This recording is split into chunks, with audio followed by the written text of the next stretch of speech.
Good evening, everybody. Hopefully people have been able to join from the waiting room. And welcome to this evening's Insight into Politics event. I'm Mr. Crumpton. I am the Director of Sixth Form here at Manchester High. I'm joined by Ellie, who is the Development and Alumni Manager, and also by Mrs. Sarah Norton, who is our Head of Careers, and we'll be talking at the end of the session about how to potentially get into politics. Although, of course, frankly, we are really excited to learn about that and learn about various other aspects of life in the diplomatic and political worlds from our three fabulous speakers this evening, all of whom are former pupils of Manchester High and all of whom have made very successful careers in what is a very competitive and challenging professional arena. So we are really happy to hear from all of them. The format for this evening session is we're going to be having a bit of a Q&A really. We're going to be chatting with each of our panelists in turn, but there will always be the opportunity to ask questions while we are having our discussion, but also at the end as well. So we do have our Zoom chat function. So if you would like to write a question into that, then I will aim to pick those up over the course of the session and ask our panelists over the course of the Zoom, or at the end if you prefer. Just to be aware that we are recording this session, it would be great if you are able to maintain the muted Zoom function. That would be really helpful. And we, I think, are ready to make a start. So we have three fantastic participants this evening, and it's a real pleasure to speak with them. We're actually going to start, however, with Dame Louise Ellman, who, again, a former pupil and alumna of Manchester High. Perhaps first, Dame Louise, and who don't mind me calling you Dame Louise. I think that's a very well-earned title. Louise would be okay. Louise is fine, thank you. But just possibly, can you just take us back a little bit to your time at Manchester High and university after that, and just maybe talk a bit about, obviously we've got quite a lot of sixth formers who are joining us, and they're very often thinking, what A-levels should I choose, or have I chosen the right A-levels to move forward into university? So maybe you could just very briefly tell us a bit about your time at Manchester High and then subsequently your time at university. Well, when I was at Manchester High, I don't think I had any clear ideas about what I wanted to do. I knew what I was interested in. I liked English, and I remember a brilliant English teacher, Miss Thomas. I liked history. Mrs. Blake was the teacher, I remember. And those were the two people who I think influenced me a lot. So I studied the things I was interested in. I was always very political, just from the way I thought, from being, I joined the Labour Party in the 1960s while I was still at school. And I was interested in sociology. I always wanted to know how societies worked, and that's what interested me. But I certainly didn't think in terms of careers. And that school, I think I had different thoughts about the school itself. For a long time at the school, I think I felt a bit alienated. I came on a scholarship, and as I saw it at the time, there were lots of girls from the prep at the school. Lots of people seemed to have parents who'd been to university, mine hadn't, and knew all about it. And I felt I was somehow a bit different, but somehow when it came to the sixth form, I just felt completely differently, and I felt part of it all. And when I left school, I went to university, I went to Hull, and I studied sociology and history.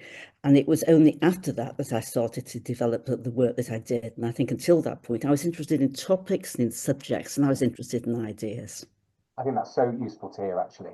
And then, of course, having worked in education, you then worked within local government, didn't you? Which is something that yes, I started off lecturing in further education in Salford and on the Open University. And at that time, the Open University, and I'm talking now about the 1970s, early 1970s, was very new. And it was a way of encouraging people who'd never thought of going into higher education to get a degree in stages. And now we think of that as very commonplace, perhaps doing things online, doing things in different ways. It was completely new then. And I was very interested in it, and I taught on it. And I also had a special job on it, which was to encourage women who were trying to study on the Open University, because what often happened was that women, and indeed men, who'd had very little formal education in their lives, saw this as an opportunity to learn about things, get a degree, started to feel very differently about themselves, and often their male partners felt very threatened by it and tried to discourage them and stop them from staying on it. And one of my roles was to go and talk to women and encourage them. So I very much liked the work that I did there. And then my life kind of changed, not in any planned sort of way. And I went to live in Skelmersdale, Newtown. I was a member of the Labour Party. I'd been a member for a long time. And they were looking for a candidate to represent Skelmersdale, which at that time was a developing new town, on Lancashire County Council. And I was asked if I wanted to put my name forward. And I never really thought about it, but I thought, well, okay, yes, I will, but not terribly sure what it would all mean. I did put my name forward. I got elected. And that really is what started to change everything for me, because once I was elected, I started to realise what kinds of changes I could make to the place I lived in, to society, to help people by being part of something much bigger than myself, part of a bigger organisation. So I stayed on that council. When I was first elected there, which was in 1970, I was seen as too young and female, and I still remember the voice of a councillor shouting out at me when I was complaining about cuts to the youth service in 1970, "Go home, young woman." I can still hear the voice now, and of course I didn't. I got very resolute, made sure I always researched what I was saying. I stayed on, and then in 1981, I actually became leader of Lancashire County Council, and I remained leader until 1997 when I was elected MP in Liverpool Riverside. Wow, that is such an amazing summary of what I'm sure was a really complex period. Amazing. The Open University, absolutely one of the great achievements of that 1960s Labour government, with Jenny Lee, of course, founded by a woman in a sort of quite similar situation. And what was it like being leader of the council? I mean, was that a challenge to actually to get things done? I think a lot of people forget about how significant local government is to actually making material changes in people's lives. Yes, it was a challenge and an opportunity, and I think it's one of the best things really that I've ever done. Of course, when you achieve things, it's never just you. You have a team, and I had a great team of officers of the council and of other members. And when I became leader in 1981, it was actually seen as a shock result at the time. Lancashire was seen as a very conservative area, and I was a leader of the opposition. There were 11 of us out of 99 county councillors representing the whole of Lancashire, very, very big area: Blackpool, Morecambe, Blackburn, Burnley, Hyndburn, Skelmersdale, Preston, a massive, massive area. And we won. Shock election we won. And I remember now, when we won that election, I thought to myself, gosh, I know I said we were going to win, didn't really think it would happen. We're elected now for 4 years. It was 4-year terms, and indeed still is. So I thought, well, I've got a tiny majority here. We're elected for 4 years. I don't suppose Labour will ever win again here. So I want to do things to change things so that people can't change it back again. They remember us. And the main thing I concentrated on, there were lots of issues. The main one was to do with employment. There was mass unemployment at that time. And this is 1981 when I became the leader. And I gathered together people. Some of them weren't councillors who had knowledge of business. And together we set up something that was very innovative at the time. It doesn't sound anything now. It was a public-private sector partnership called Lancashire Enterprises, and it was unknown at the time.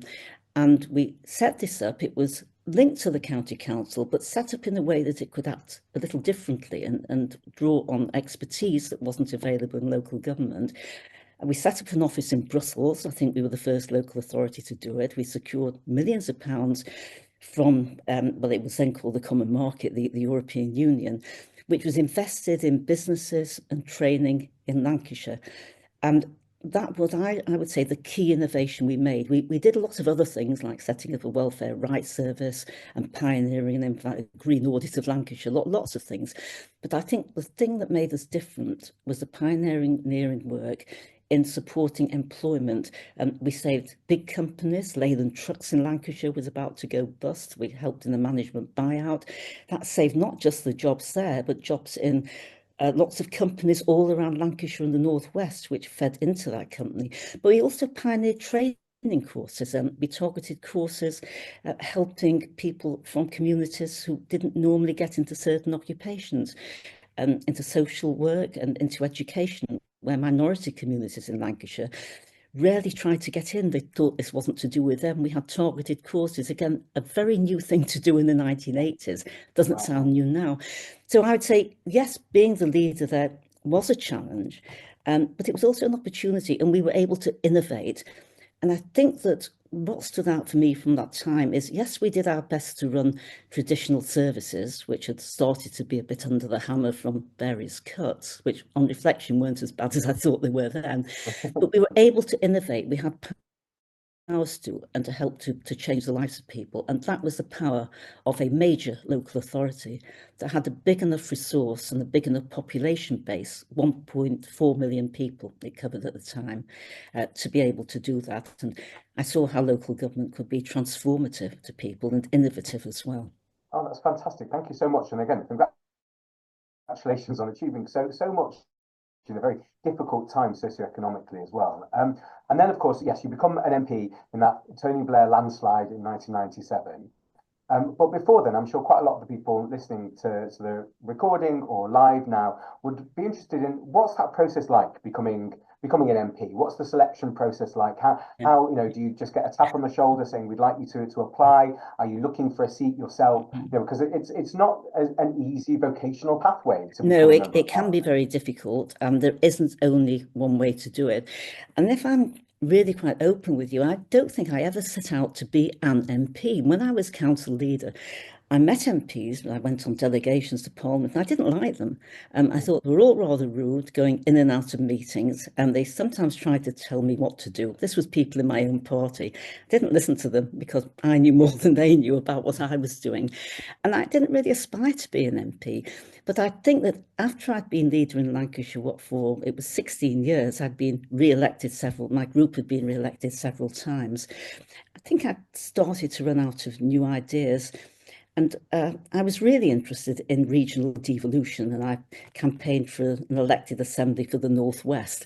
But I could see that wasn't really going to happen. And then I was approached. In my case, I was approached by somebody I'd worked with.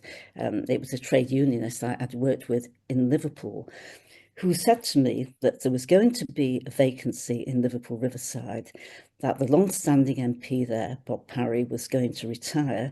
They were looking for another MP. It was to be one of the first all-women shortlists, so they were going to look for a woman MP. And I was asked if I was interested in putting my name forward. And at first, I wasn't sure I was. And then I thought, well, I'm running out of steam here in Lancashire, and I like Liverpool. I've worked across the Northwest, and people always look down at Liverpool. I like Liverpool, and I think things could be done there. So I put my name forward, and I was then selected as the Labour Party candidate by the members who lived in that constituency, Liverpool Riverside. But it wasn't an easy thing at all, because there were obviously other people around. There was a local candidate there who I think had assumed that she would be selected by the members for that seat. There were other people who wanted to be it. And in the end, it was a vote of the members who lived in that constituency, in that area. And they voted for me. I then became the Labour Party candidate in Liverpool Riverside. And when it came to the general election, June 1997, I won the seat that I think any Labour candidate would have won there at that point. But I think you'll find that different MPs have different ways that they were selected and became MPs. And I've certainly met MPs in Parliament, a lot of people who really always wanted to be an MP, and then looked very hard to find different places where they thought they might be accepted and where they had a connection. And they struggled for a long time before they were selected. There are different routes. There isn't just one route, and people have within different parties, different processes as well, aren't they? It depends which party you're with. Obviously, and which party you're in. Which party? And when you became an MP, it's terrible to think, you were one of the Blair's babes. That terrible term. When there were, I think 100 women MPs for the Labour Party elected for the first time.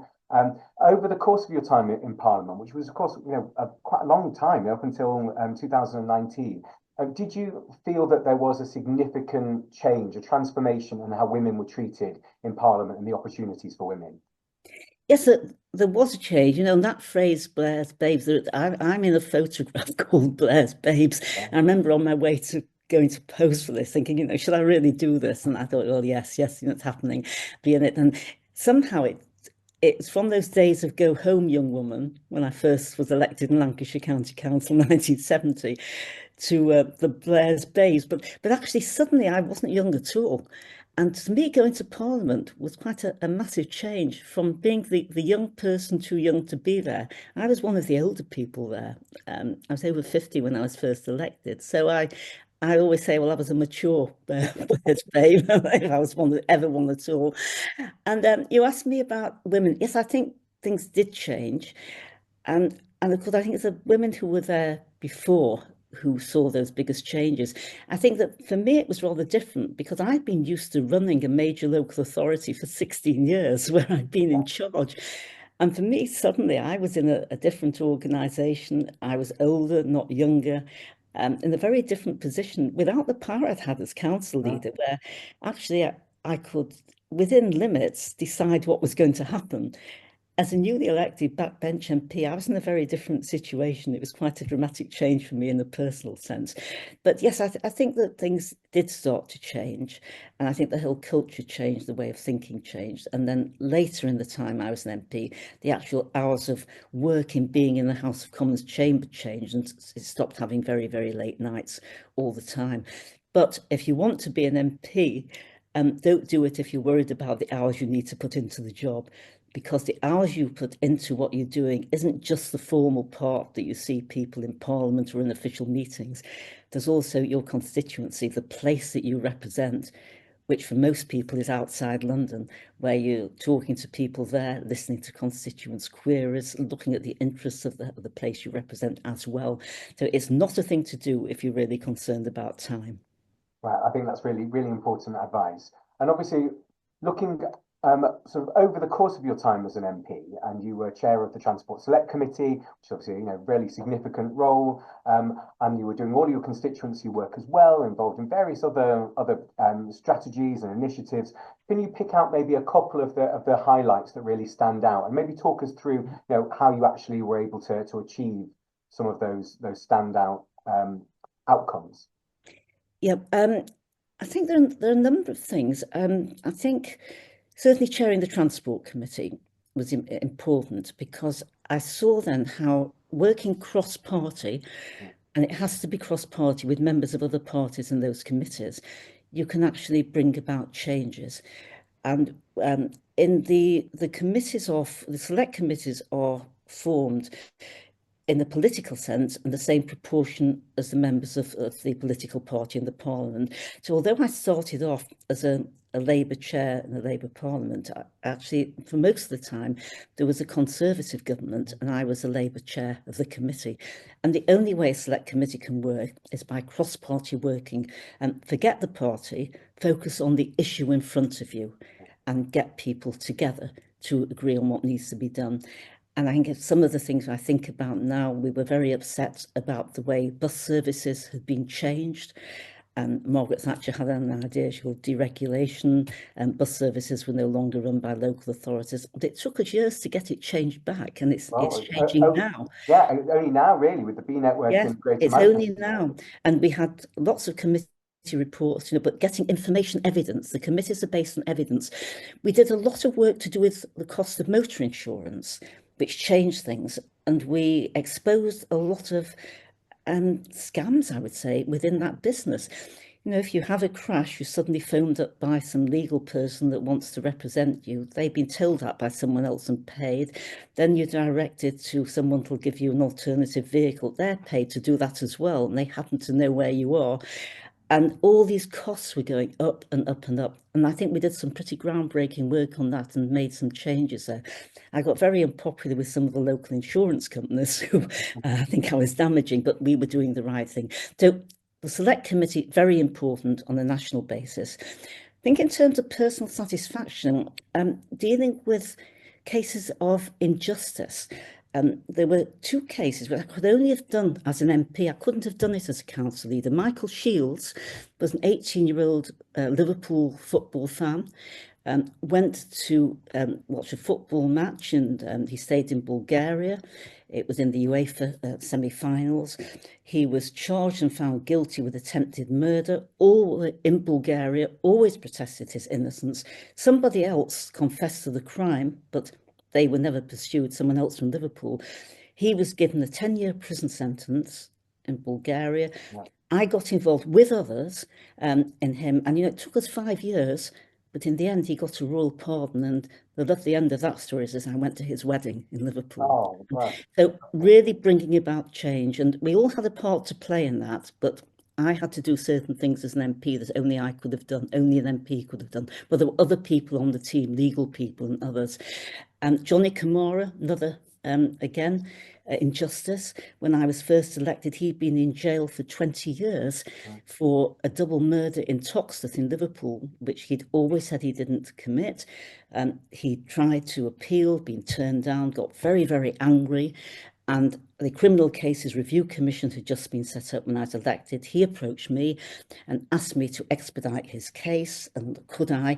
I think I knew what to do to bring pressure on, but I was always worried he'd lose. And I said, I think I know what to do to get your case heard. But, you might know he was very, very angry.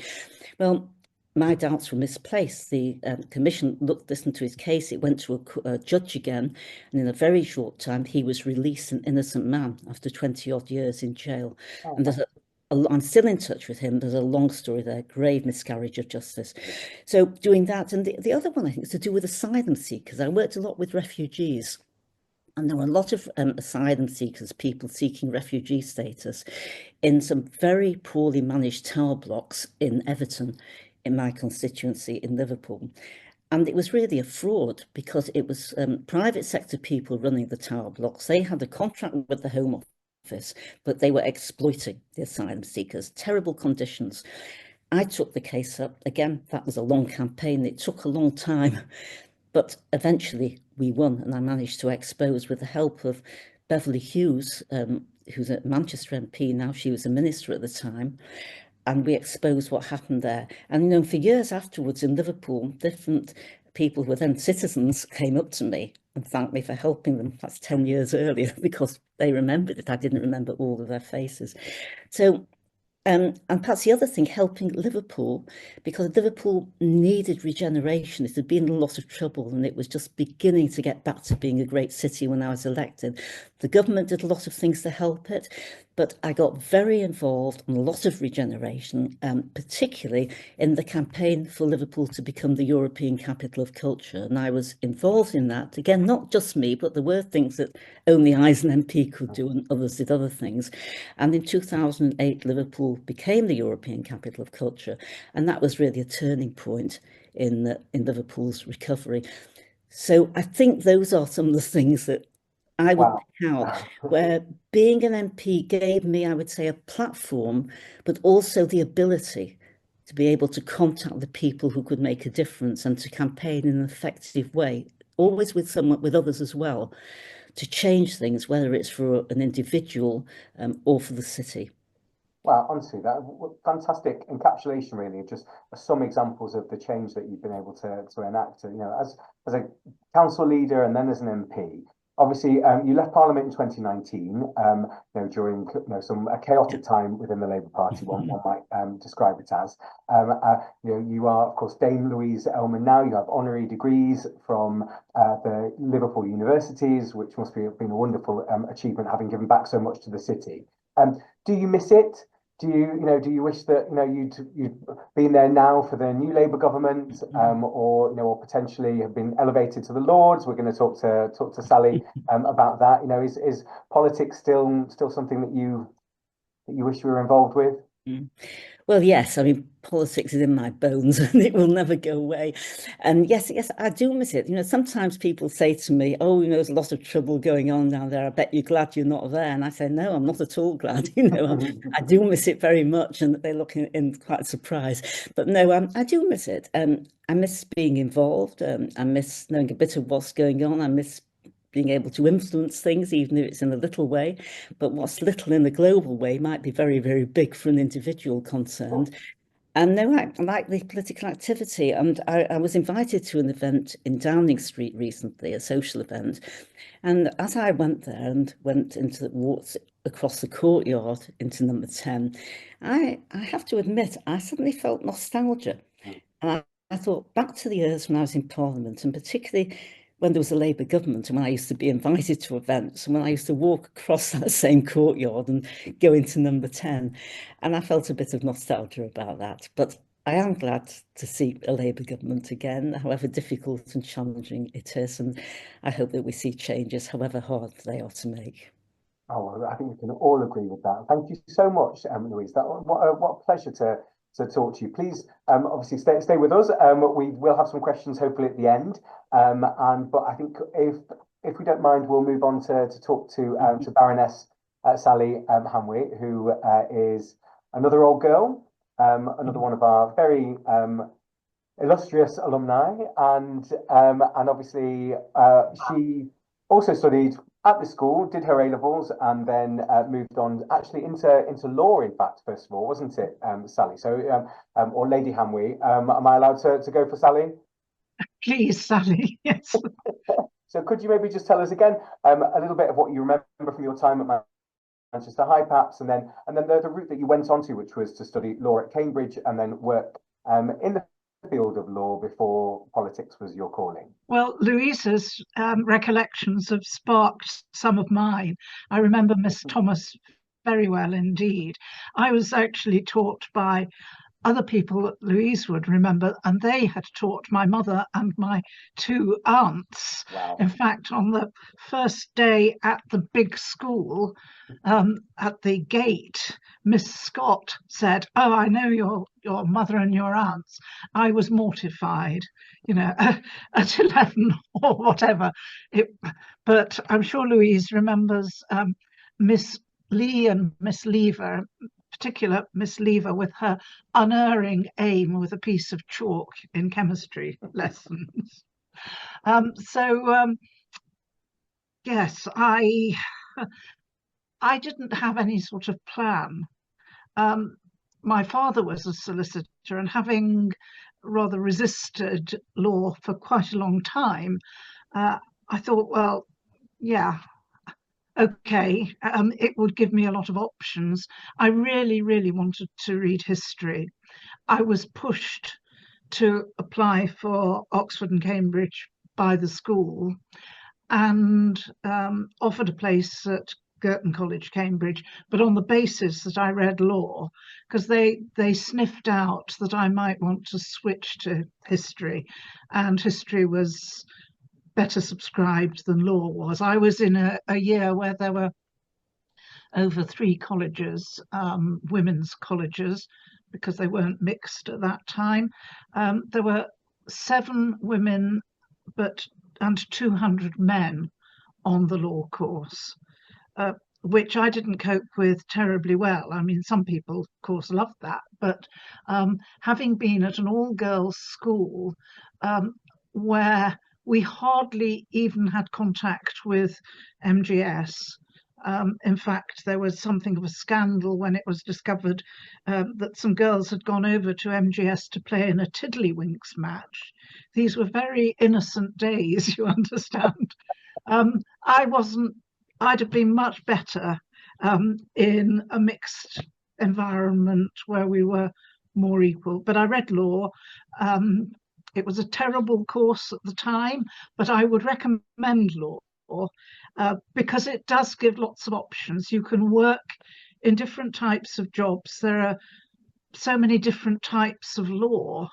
I was always stage struck. I'm still a stage struck 18-year-old at heart. I got into a firm which did a lot of entertainment work.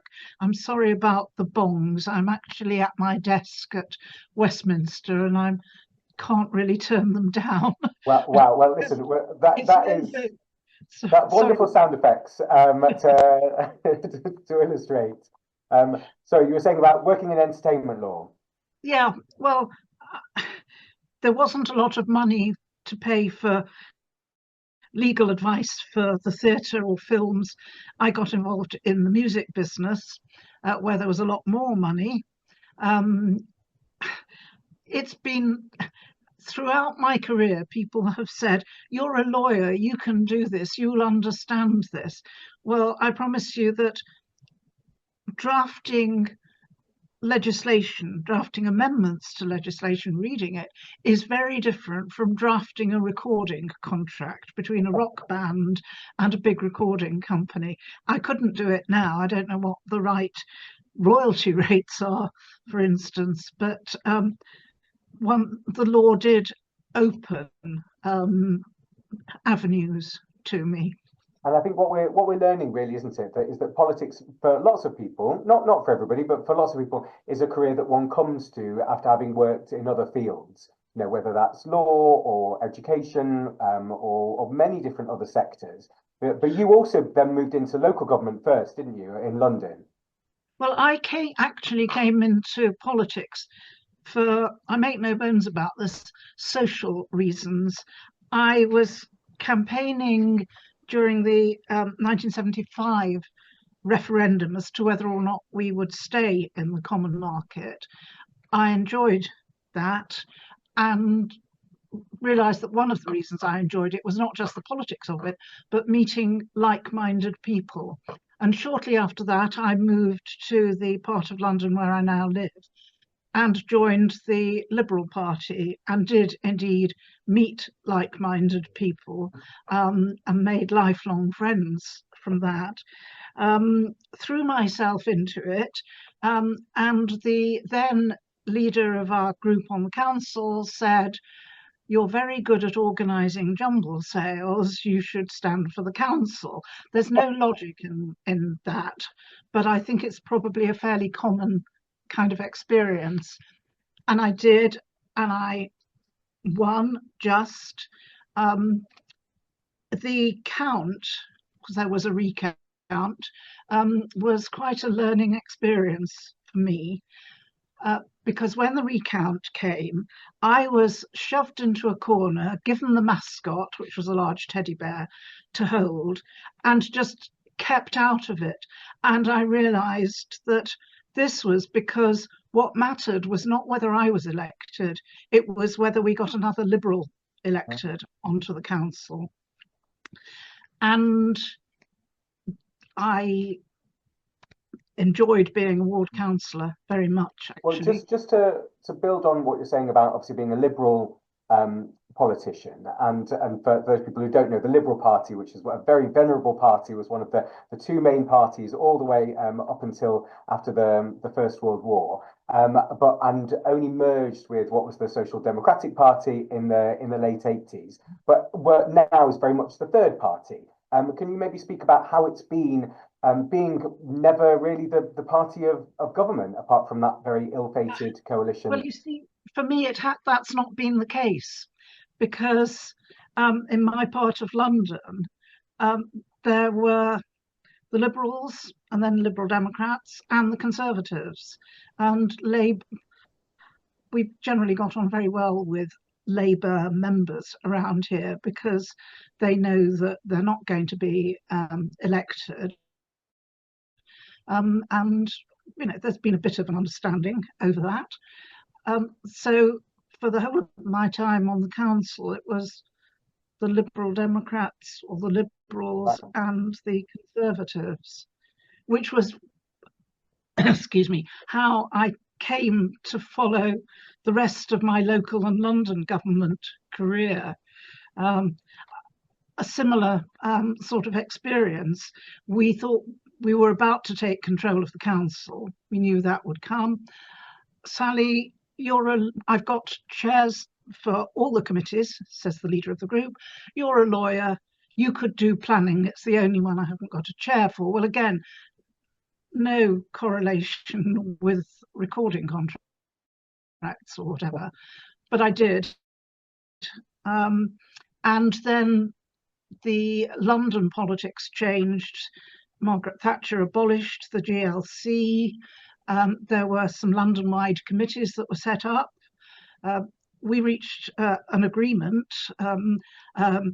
There were negotiations between the parties. I found myself chairing the London-wide Planning Committee, and for a while after that, the new Greater London Authority was formed, Mayor and Assembly, so not in the structure of it the same as the GLC, though the same personalities. And I found myself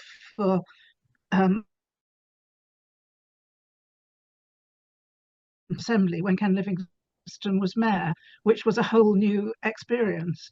I realised when I stood down that I had worn either black and white or navy and white clothes for pretty much every meeting that I chaired when we were questioning Ken Livingstone, or indeed questioning any other major figures. So it's a sort of the authority figure. Yes, yeah, thing. It's almost a uniform, isn't it? Yeah, the uniform authority. Not black and yellow. No. That would go for Manchester. That'd be fine. Now, obviously, what I think is remarkable is for those years that you were, chair within the London Assembly, you were also a baroness. You're also a member of the House of Lords. You were appointed in 1991. Again, similarly, I suppose to Louise, really. How does that happen? Again, obviously, very often people are chosen to be members of the House of Lords if they're experts in their fields, or they've given lots of time and energy to a particular party as an MP, or in other ways like yourself. So how did that come about? Well, I don't think it would be quite as random as it was, certainly how it felt with me. Margaret Thatcher did not really believe in appointing opposition peers. I'm very conscious that for MHSG students at the moment, Margaret Thatcher is such a historical figure, but she didn't much believe in creating opposition peers. When she stood down, when John Major became elected, Paddy Ashdown, who was then the leader of the Liberal Democrats, thought that the party might have an opportunity to nominate one peer, only one. Wow. And he wanted it to be somebody with local government experience, because local government, I'm not saying it's exclusive to the Liberal Democrats, but very important to the party, just to make that point. Sorry. It's not important to you and your party, of course not. Also, he wanted it to be a woman, because there weren't enough women in politics. And I know he had a short list. I have an idea who else was on it, but I got, more or less told to do it, which is quite an assumption on the part of anybody who tells you to go to the Lords when you're in your 40s and you're still needing a salary. I insisted on having a couple of days to think about it, which didn't go down terribly well, but I did say yes, because it wasn't going to come again. And I was lucky enough to be working in a firm where my partners all saw that there was more to life than work. I wouldn't have been able to be a councillor had that not been the case. The only hardly even negative comment that anyone made was, won't you be very tired continuing to practice and do politics? And that was very perceptive, of course, and that's rather remained the case. So I had to keep on working, but then the Lords is not full-time, and though professional experience becomes out of date, experience of the working world does remain relevant, even if the working world has changed quite a lot. And so obviously you've been a member of that. Can you maybe describe to us what a typical day is like as a member of the House of Lords? They vary, but include, well, yesterday, and I must say I'd become a bit out of practice of doing this. I got in pretty early. I had a 10 o'clock committee, select committee. Got here in time to have breakfast beforehand. Very good porridge in the House of Lords cafeteria. So I had a committee, then a meeting, then a group meeting here, an online meeting, a lot of votes in the afternoon, and finally at 9:30 we got to the bill that I was taking part in, and in fact finished at 10:15 because there is an agreement that we all try and finish at 10. So got home about 11:30. Wow, wow. But I've got out of practice of that. If there are votes, then you're here until the votes have finished, occasionally with very controversial legislation. I mean, over the last couple of years, we have sat, excuse me, sat until the early hours of the morning. The latest, I think, was 4:16 on the asylum and immigration legislation. And I have been through the night occasionally. But the House doesn't, it sits at different times each day, but basically it's afternoon and evening. Committee meetings take place mornings and afternoons. I've been on a lot of select committees, and I was very lucky. The House had never had either a Justice Committee or a Home Affairs Committee.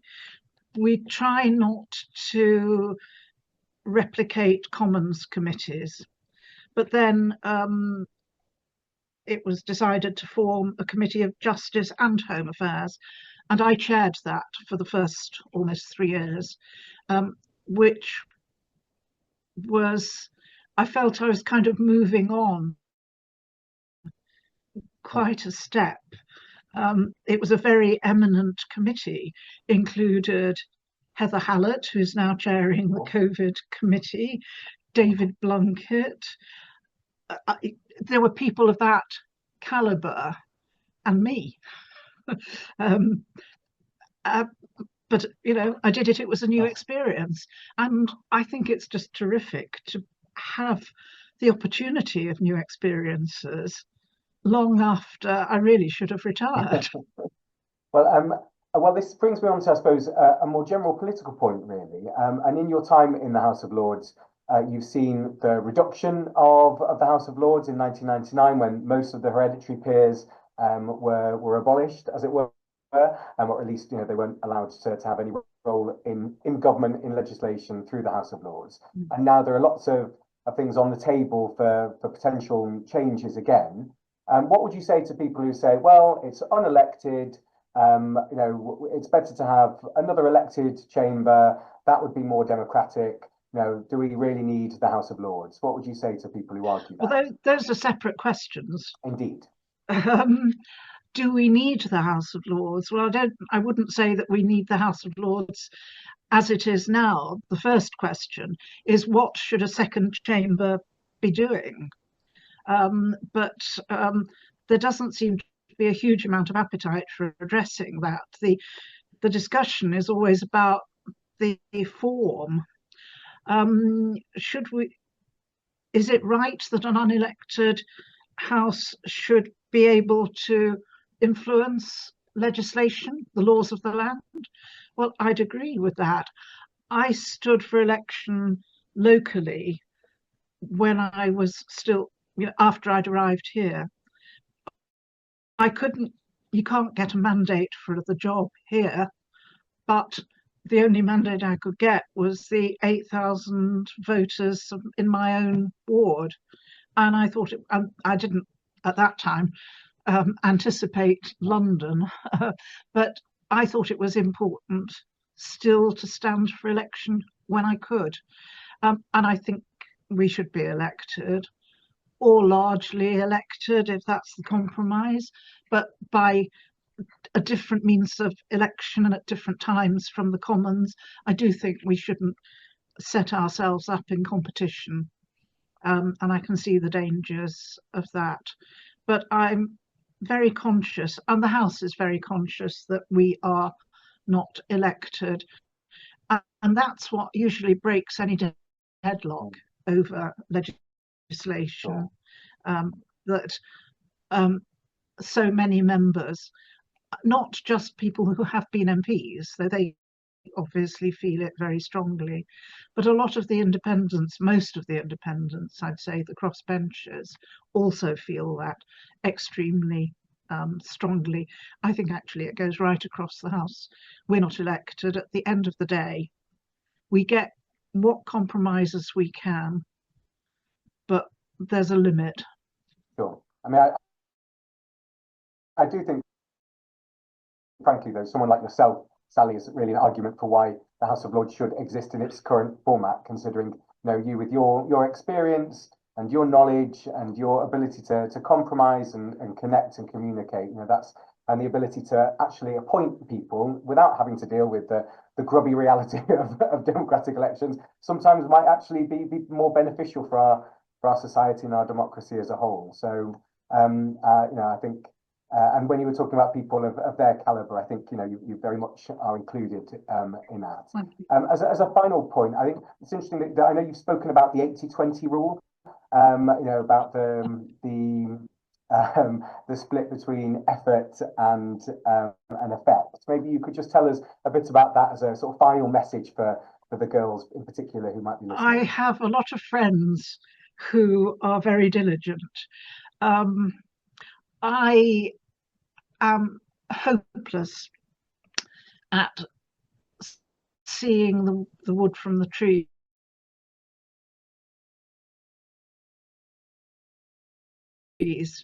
And swathes of forest, which I miss because I'm focused on twigs.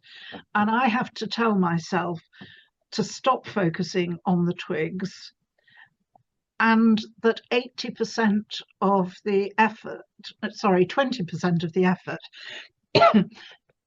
generally achieves 80% of the effect. And better to achieve 80% of the effect than nothing, because you've got things out of proportion. That's a fantastic moment to end on, I think. Thank you so much, Sally. Again, I'm sure we might have some questions and maybe something that we can address to all the three panelists at the end. But we're going to move on now, if that's okay, to speak to Rachel Galloway, another old girl who we're very proud of. And she currently is the British Consul General in Atlanta, in Georgia, in the United States. But she has had a pretty stellar diplomatic career thus far, having actually, I think, initially worked for a parliamentarian, actually. So, but then went down a very different route. I remember politics isn't just about working in Parliament or in local government. There are also various different routes to work in more political spheres, diplomatically, or NGOs and intergovernmental organisations.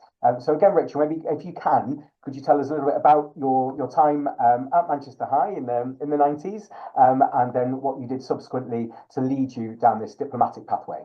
Okay, so I think listening to Louise and Sally, we might have had some similar interests, because actually I ended up doing English and history as my A-levels, and my favourite teachers were the English teachers, Mrs. Wells, the Latin and classics teacher, Miss Wellsby, similar names. They were, I thought she was, that's why I named her, because I thought she was still at the school, but they were like two of my favourite teachers. But actually, I also, which seems to be a theme, had no idea what I wanted to do. I started my A-levels doing the 3 sciences and maths because I wanted to be a doctor. And about 2 weeks in was like, why am I doing this? I need to do subjects I'm actually interested in the subject. I then went to Leeds University to study law because my dad wanted me to. And about 3 weeks into that, I was like, nope, this is not for me. And I changed and did political science, not because I had any interest in getting into politics, but just because I wanted to, if I was going to get up every day and do it, it needed to be something I was interested in. I moved to London after university because I thought it sounded fun, and just was doing work to sort of make money. I was a kind of PA in the Office of Fair Trading. I got a job, and then I got a job working for a Labour MP for a while. And then I saw an advert in the paper and it said, "From Azerbaijan to Zimbabwe, are you interested in politics?" And I sent off not knowing what it was. And when it came back, it was the civil service pack. Wow. It included the Foreign Office. And I thought, sure, why not? That sounds fun. And I applied and sometime later got in. So it wasn't an extremely thought through, dreamt of career. I didn't know anyone who'd been in the diplomatic service. It wasn't something I knew that you could do. But it looked like it was something that was very interesting. So that's how I ended up there. How much training do you get when you do join the civil service? So obviously, particularly for for working in the Foreign and Commonwealth Office, again, are you expected to learn languages? Are you, taught or expected to learn all about the different countries that you might be assigned to? How does that training process work? So it's probably different now. I know it's different now because it's changed multiple times. When I started, you did 6 weeks of how to be a civil servant, how to work with ministers, how to answer letters from MPs, that sort of thing, and the House of Lords. In terms of languages, you got an aptitude test, how easy it was for you to learn a language. And then dependent on that score, if you scored very badly, you weren't encouraged to then apply to learn Mandarin. So yes, all languages are rated. And then when you apply, you don't do language training until you apply for a job and get it. And then you get the language training. And it may be, depending on the language, it can be up to 2 years of language training to go for the hardest languages. And then for the ones they consider easier, maybe 6 months. But before you go on a posting, you get that language training. So tell us about your first posting. So I think, was it your first one in the Caribbean? Was that your first posting abroad? No, so my first job in London was the Caribbean unit. So I worked on Cuba and Jamaica. And then I went to our embassy in Washington to be the person who led on the Caribbean, Latin America, the UK overseas territories there. And I remember going into State Department in the US Foreign Office equivalent and meeting their entire Cuba department and trying to explain to them why I, a 25-year-old, had been the entire of the UK's Cuban department and had done it as half of my job. It was slightly different, but yes, so I went to the US as my first overseas posting, which I was very lucky because it was. And then perhaps, because you've had such a varied career with different postings, possibly some, maybe back in the UK, but we from Afghanistan to Sudan to then actually ultimately being British ambassador to Macedonia, which is North Macedonia, is it now, I presume, right? But the former Yugoslav Republic at the time, and now of course back to the United States. I mean, that sounds like such a varied and challenging career. Can you just maybe, obviously we've got quite a bit of time for you to take us through some of those shifts, and ultimately how much control you have within the civil service to dictate where you go next, or whether it is very much, the powers that be from on high say, you're expected now to move to a completely different country. So they don't tell you where to go. And if you want to stay in the UK the whole time, that's absolutely fine. And the Foreign Office is, of course, mostly filled with people who would like to go to foreign places. My view was, at the point where I wanted to stop traveling, I should work for a home department and not the Foreign Office, because I think you can have more impact on UK domestic policy there, which would be more important. But for me, I'm not sure that my career is very easy to explain because I have gone for jobs which I thought were interesting. In Washington, despite being the desk officer for the Latin America and the Caribbean, halfway through my time there, I ended up being the desk for Latin America, the Caribbean and Afghanistan, a thing I couldn't possibly explain as to how it happened. But it meant that I was leading on all the work with the US as we were preparing for the UK deployment to Helmand province. So I was coming to the end of that and I thought, actually, I work on all of this stuff. I need to see it. I need to be part of what it's actually like to deliver on the ground. So I then went to be the Foreign Office's representative, which it's hard to look back on now, 20 years later, in a very positive way. And just to be clear, at the time, we never thought we were working to build Switzerland. But we did. I was at least believing that we were working to build maybe Pakistan, that we were doing something positive and that we could have a positive impact. And now, 20 years later, I didn't think this would happen. I didn't think everything that had ever been achieved would be reversed. So I'm really glad that I got to do it and got to see it. But it means that I have seen and understood the sharp end of our policy and what it can look like when it sounds like you've seen other things which must be quite distressing ultimately. I mean, I think with you were the head of the Darfur team, weren't you, in the Sudan unit? Did that involve much time on the ground there in that very troubled region of Africa? So I was the UK end of that, so I did go out and visit. It's in fact the only place where post-Afghanistan I actually had a panic attack related to Afghanistan, because when I got there and all the sort of material and different types of armor, I was like, oh yes, okay, wasn't expecting that. I don't know why. Yeah, I think that understanding where you are in your career when you're doing difficult things, it may be that you've just done a job for 16 years and you think I've achieved everything I wanted to achieve, and it's time to move on. Or I think with people who I've met through my career who work in conflict zones and in extremely difficult in transit, I can't speak today, foreign policy issues, that sometimes it's time to do something different. And I think that one of the reasons why I have changed sort of areas that I've worked on was that actually working on failed missions and seeing on Darfur, I used to come in every morning, we'd open the Post, and human rights organizations and groups involved in the fighting on the ground would send us photos.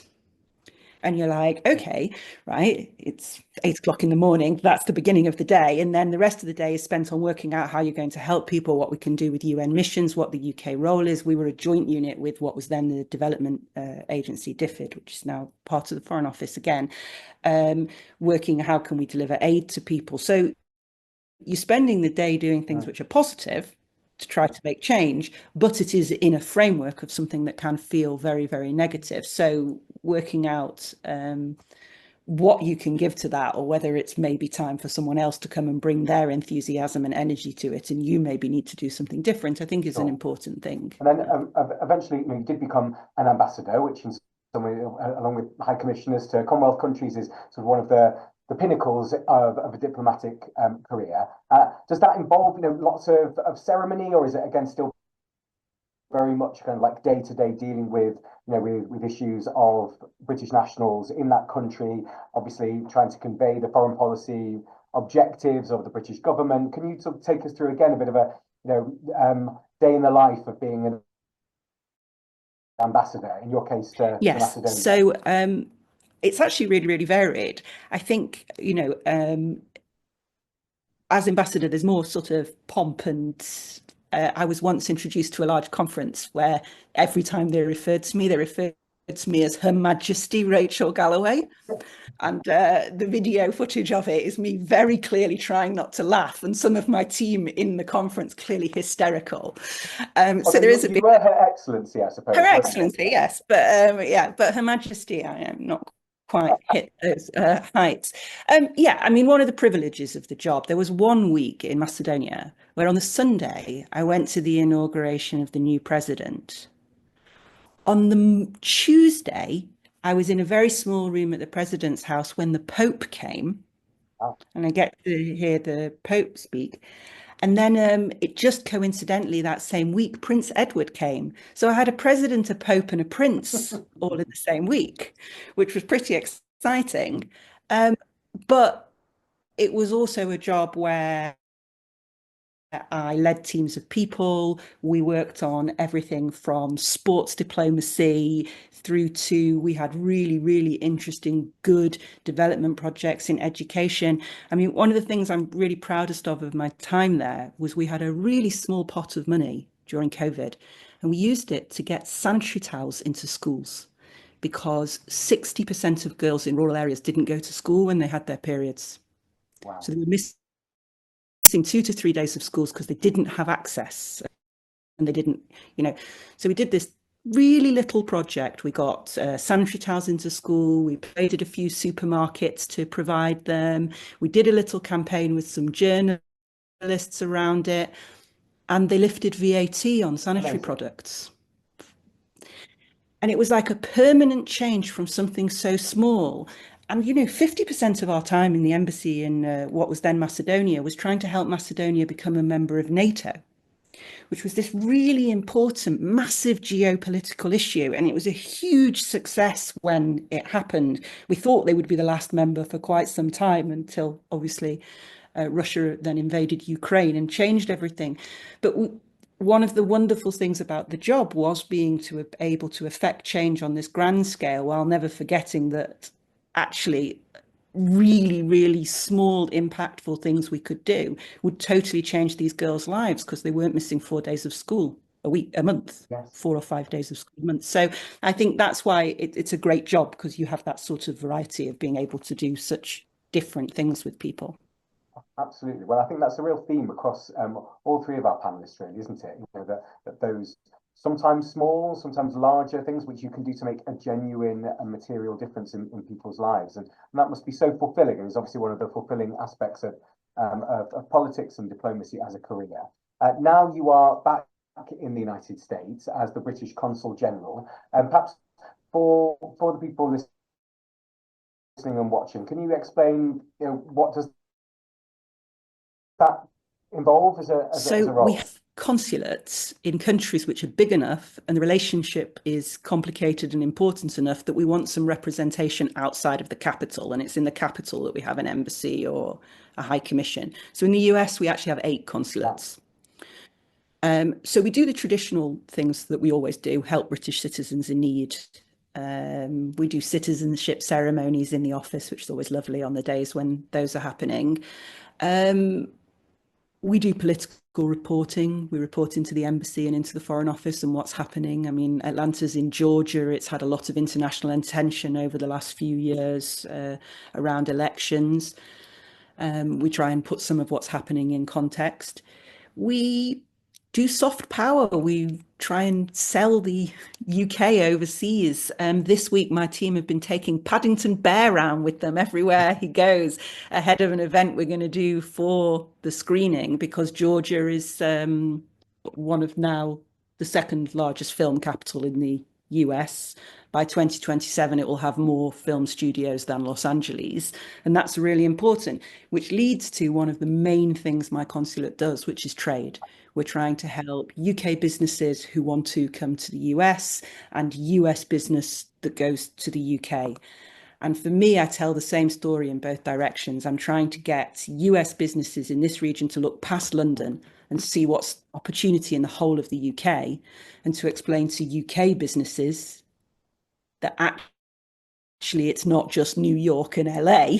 There's actually this region of the US they don't really know, which is massively diverse, booming, and they need to take advantage of it. And one example recently is we work with the councils in the UK. So we had Manchester City Council came to North Carolina, we're hoping to do trade links with them, Yorkshire, in Tennessee. So there's all these opportunities across the whole of the UK, and that's what my consulate is here to do, is to help Britain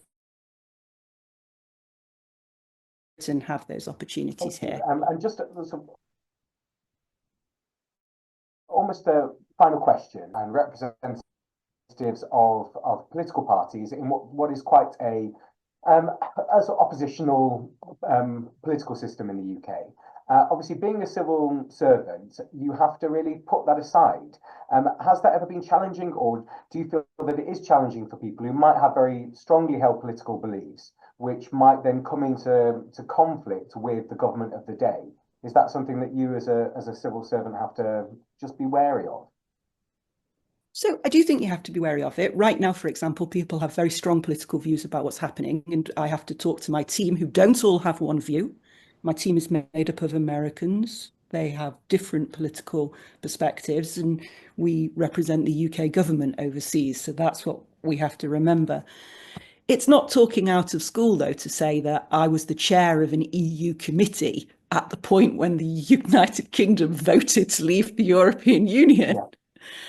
And, you know, I had to sit at the front of that room for the next week. And I had to very privately go and tell the UK delegate that she needed to leave the room because she could not sit and cry in committee. Even if I felt some sympathy to her position, she couldn't do it. So there are times which are harder, but what you do in those situations is, I always say to myself, well, would it be worse if I wasn't here doing what I'm trying to do? Yes. And that's how you get through a harder day, I think. Yes, I remember the referendum day when I was teaching in Madrid, in Spain. That was also not the most fun of days. So as a final question then to Rachel first of all, but then I'll ask the same question to Louise and to Sally, if that's okay. If you were to give any tips or advice to the students who are listening or watching now about finding their way into a career, in your case, Rachel, in the diplomatic service, what advice would you give them?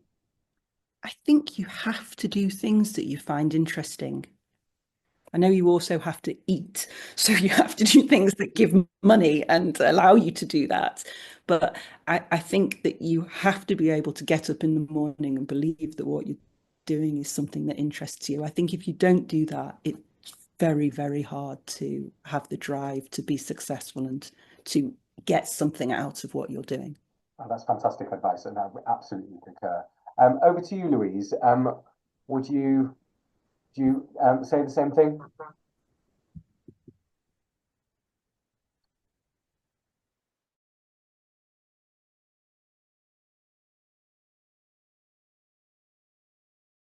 Muted now. Got to unmute doing that, yeah. Yeah, that's great. Right. Yes, I'd say do what you want to do, and in terms of being an elected politician, which is what I've been doing, and do what you believe in, but be aware it's complicated and it's tough and it's not how you think, and people you think are your supporters may turn out not to be, and don't do it if you think you've got a smooth path. Don't think of it as a career in terms of how you'll advance with a plan. It isn't like that. Believe in what you're doing, take your opportunities, create the opportunities, but essentially don't do this unless you're committed to what it's all about. Oh, fantastic. And over to you, Sally, with the same question, really. I agree with all of that. I'd add, we've all got different strengths, and there are different areas where, you know, we're not as good as people that we observe every day. I think, I wish I could stand up and be as confident or whatever. I'd say don't beat yourself up about what is less your talent. Focus on the things you are good at, and you'll find yourself very often in a team where your strengths complement somebody else's, and you'll find that they wish that they could do what you do. Wow, well, real pearls of wisdom from all three of you. Thank you so much. And again, it's honestly been an absolute pleasure speaking to you. I think I could do this for several more hours, but you know, we've all got homes to go to and dinners to have. So in a second, I'm going to hand over to Mrs. Norton, who is our head of careers, who's going to give some advice about degrees in politics, and again, thinking about some of those pathways towards a political or diplomatic career, which some of you might be interested in. So thank you very much. I'm just going to turn my video off for a second while we have a little bit of a change over our end. Thank you.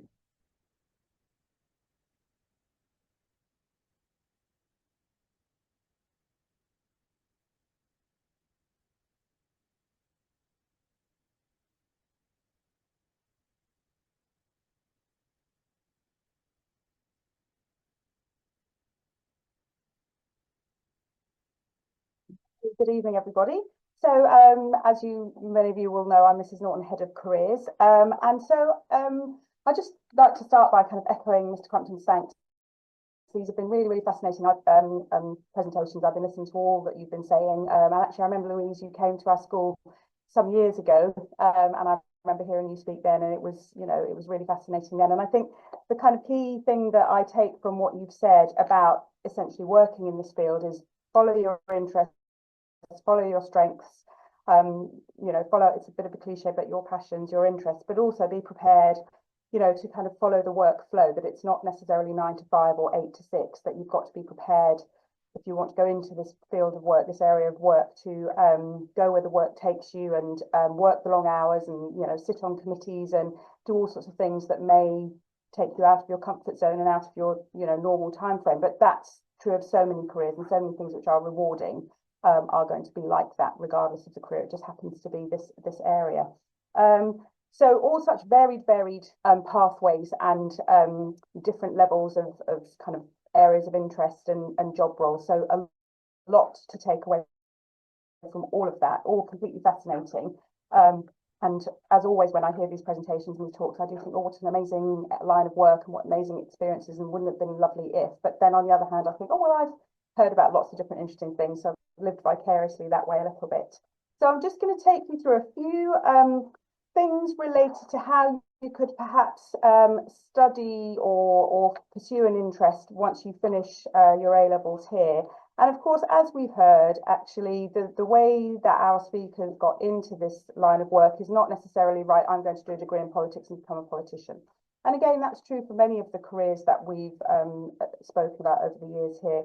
But there are equally things that you can do, and you can, as you'll be able to see in a moment, do some specialist education and study in these areas as well. So I'm just going to take you through a few different things. And so the next slide is just a kind of a summary, really, of, in terms of studying politics, the degree called politics, these are the top 10 university courses in the UK, ranked. They kind of go across the screen. Let's cross them down, according to a number of different criteria. And so this is the overall score, and it's a very blunt instrument, but I thought I'd start by just showing you, what the statistics are showing. And the kind of criteria used to come up with an overall score would be student satisfaction scores, the research that the university puts out, the graduate prospects, and also the entry standards. In other words, what level of entry do you actually need to get in? And there's an element of competition there, and how competitive is this course. So you can see, you've probably heard of all of these universities, and there are lots and lots more of them. So in the next slide, I've just selected a course from the LSE, the London School of Economics, and it's the most directly linked, if you like, because it is a Bachelor of Science in Politics. So for those of you that are thinking about degrees, a Bachelor of Science is a BSc and a Bachelor of Arts is a BA. And the difference really is that there's some more technical aspects to a Bachelor of Science, that it's perhaps more database, that you may well require a STEM subject, so maths or a science subject, to enter into that course. And once you get to that stage where you're looking at universities and courses, you'll get lots of advice and support in school about how to make sure you choose the right courses and that you have the correct subjects. But if you just look at what's on that slide, so those of you who are aware, the LSE, the London School of Economics, is one of the most well-known for sort of economics and politics and those kinds of subjects. And what's interesting about that is, yes, it's very, very competitive, but the entry requirement is 3 grade A's at A-level, which in this day and age is not necessarily, by any stretch of the imagination, the highest entry requirement. And in terms of what they require subject-wise, again, there's no specific A-level subject that they're looking for you to take. But they want a wide range. As you can see, there are a broad mix of what they would call traditional and academic subjects. So they're looking for things like, as they say on the list there, history, English, economics, philosophy, languages, maths, and so on and so forth. And I know this is quite detailed, but just be aware, and this is true for quite a few universities, actually most competitive universities, that mathematics and further mathematics, for those amongst you that are mathematically oriented, sometimes the university will kind of count those as one, and so they won't accept 3 A levels if maths and further maths are 2 of them. And LSE is one of those, so you just have to look out that. That's a lot of granular detail. I'm not going to do that all the way through. But this is, you know, the sort of detail that you can be looking at. But very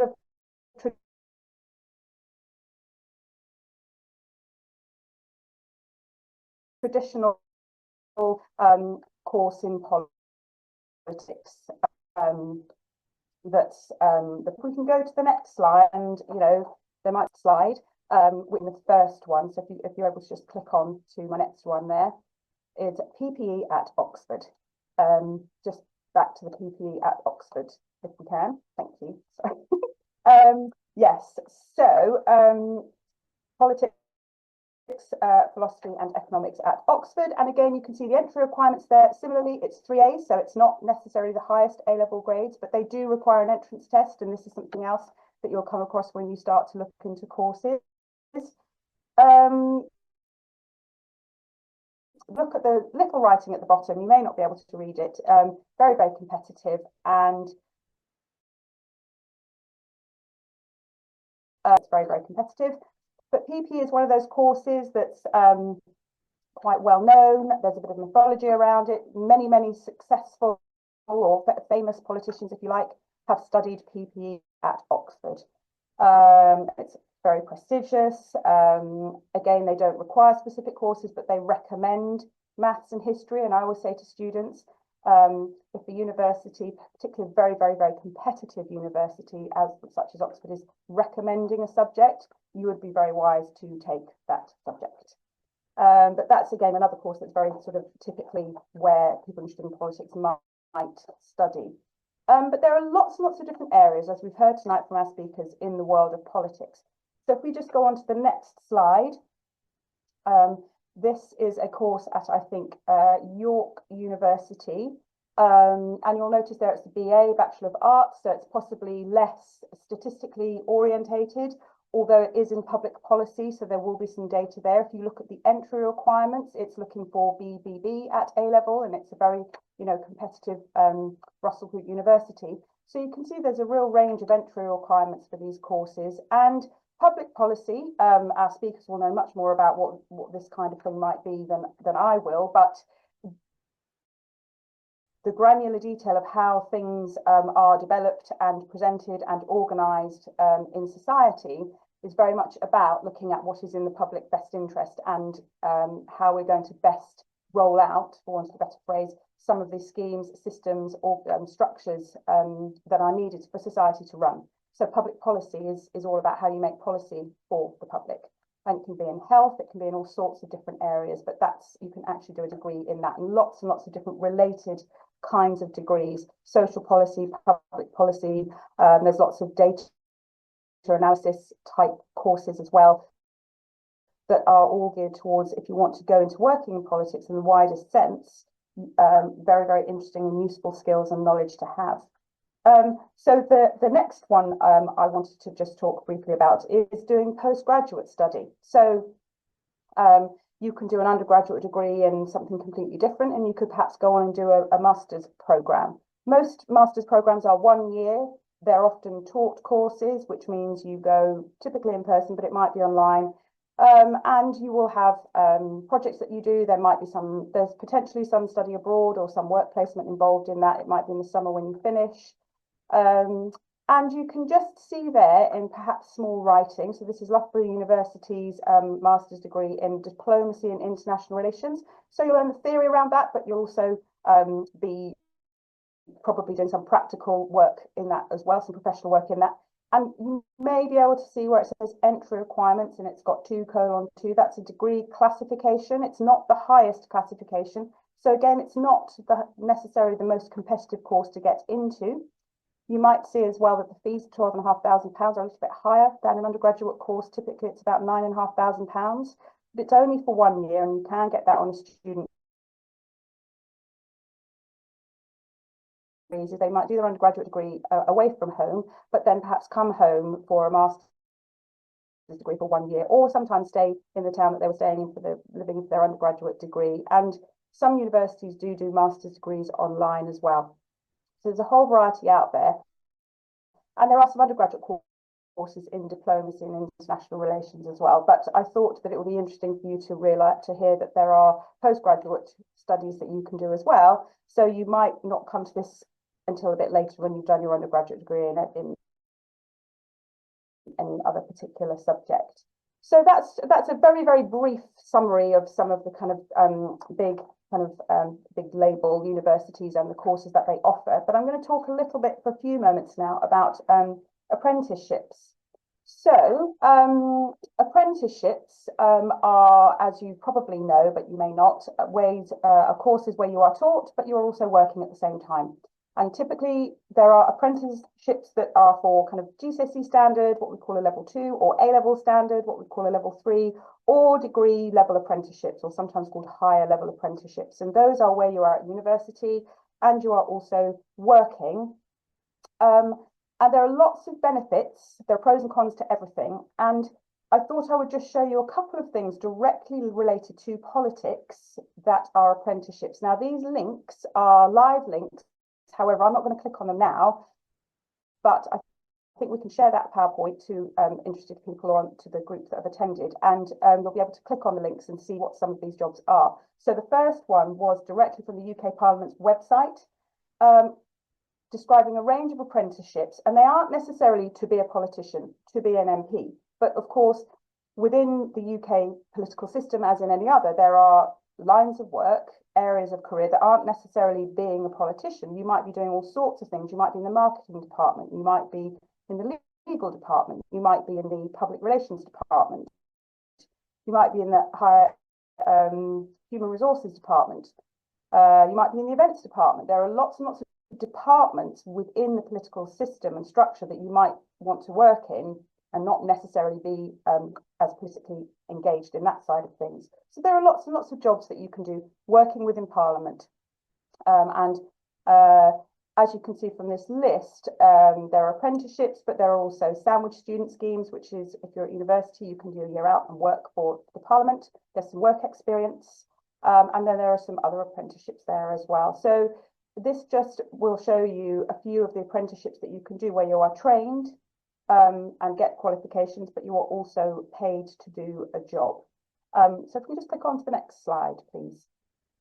And now these are some specifically House of Commons apprenticeships. And again, that link is live. So if you do get that PowerPoint, you can click on these links and you can also just Google it as well.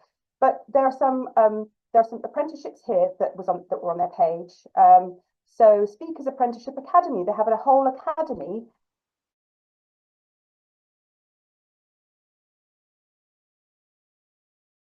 who want to come into working in those ways. And as you can see there, there's a State Department Assistant Apprentice, there's a Speaker's Office Heritage Apprentice, an Inclusion and Diversity Team Apprentice. Lots of different apprenticeships available to you, which will get you those connections into the world of politics in a way that you may not have thought of. Can I have the next slide, please? So this is another way of finding apprenticeships. One of the things with apprenticeships is there are so many of them out there, but getting the information out to the general public and to young people who are, in various stages of their education is quite difficult. So we who work in careers and in education, and also on the other side, the employers and the higher level educators who are offering these, it's quite difficult to, everyone's working really hard to try and get the information out to people. So this is one of the ways that we can do it. So you can see here within the civil service, the apprenticeships, and you can look at and see what they are and the rate of pay, the application times, and there are all sorts of different things, health and safety, executive, Department of Education, Department of Business and Trade, lots of different roles within that as well. And again, that's a live link, so you can look at what those would be. And what I would say about apprenticeships is I mentioned the different levels. So level 3, which is the one that's in the middle just there, is an A-level standard. So quite a few students, perhaps when they leave school having done A-levels or equivalent qualifications, can go on and do a level 3 apprenticeship. The degree apprenticeships, one of the many benefits of a degree apprenticeship is you study at a university, you don't pay any fees because the organisation you work for pay your fees, and you get the full academic qualification, and often you will be offered a job with the organisation that has funded the cost of your apprenticeship. You can get a job with them. So if we go on to the next final slide, that's different sort of courses. This is one I thought was fascinating. Sorry about the way that slide worked with the apprenticeship being cut off in that way. So this is a government social research degree apprenticeship programme. So you'll get a degree from the University of Kent, mostly via distance learning. Upon application, you'll be placed in a number of different, or upon successful application, a number of different areas of work, depending on all sorts of things. So you could be working in any of those cities that you can see on those slides there. Entry requirements, because it's a degree, you do need to have an A-level or equivalent. So what they're asking for there is 3 Cs, which does seem to be perhaps at the lower end of A-level entry requirements. However, with all degree apprenticeships, the entry requirements can be a little bit lower than a similar course that isn't an apprenticeship, because not only do you have to jump through the hoop of the academic application, but you also have to jump through the hoop, which is in some ways can be more competitive, of actually getting the job. So you'll have to go through a whole process, not of applying separately. You apply to the programme, but you would have to go through a whole employment process. You might have to do psychometric testing. You might have to upload a video of yourself answering questions. You might have to do some tasks. If you get through all of that, you may have an in-person interview where you have to go to an office or a department that could be in a different city to the one that you're living in, and go through the interview process there. And it's very, very competitive and quite challenging. And they can be more competitive than going for a course, just a typical course at university, even though the entry requirements seem to be lower, because you are getting a fantastic opportunity, a job of work which is paid. You can see the salary there, and you're also likely to end up with a job. I think it says at the end you'll become a member of that team, and everything is paid for. So it really is very, very appealing. And there are many of these kinds of degrees, apprenticeship degrees out there, which are absolutely brilliant. So I would definitely encourage anybody who's thinking beyond sixth form education to consider these. So that's all I wanted to say about all the different sort of academic options. There are many more out there. And as we heard from our speakers, I don't think any of them studied politics explicitly at university, or did an apprenticeship in politics, or even a postgraduate training course. Rachel possibly did some language work, it sounds like, from going into the civil service and working abroad. But this kind of avenue is something that's definitely open to people who know that this is what they want to do, and they want to kind of get a bit ahead of the game.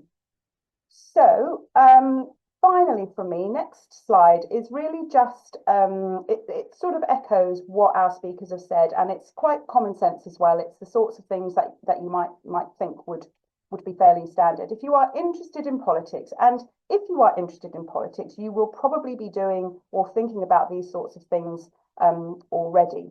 Showing an interest in politics, showing an interest in current affairs, thinking about social issues, thinking about structures, thinking about society. So these pointers are some things that you can be doing, regardless of your age or the stage of your academic career that you're at, that you could be doing to kind of fully engage yourself. So, for instance, at our school, we have the Model United Nations, and I'm sure lots of you who are here tonight are perhaps involved in that.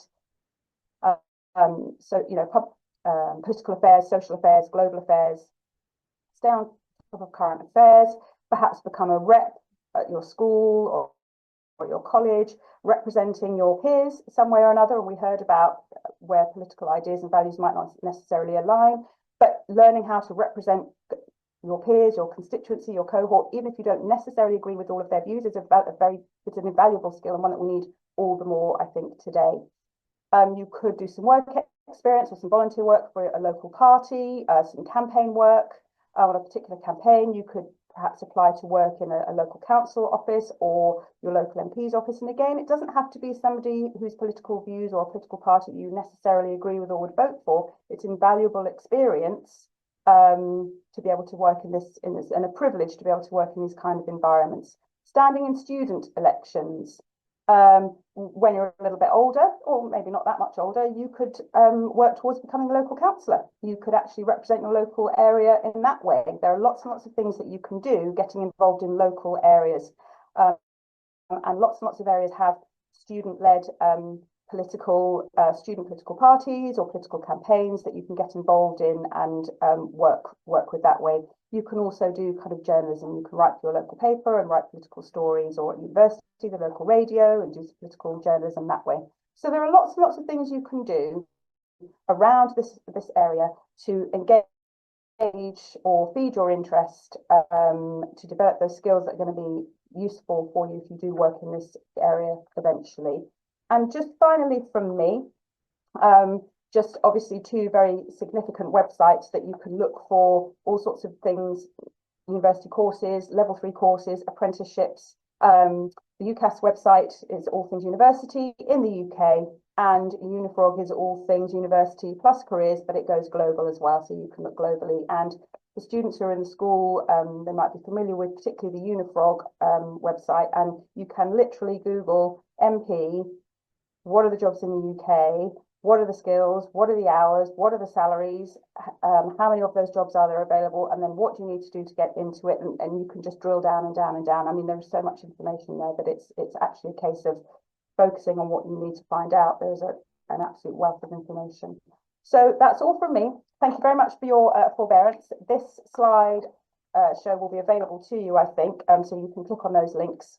Shall I hand back over to I think we are finished for the evening, but thank you so much to all of our speakers.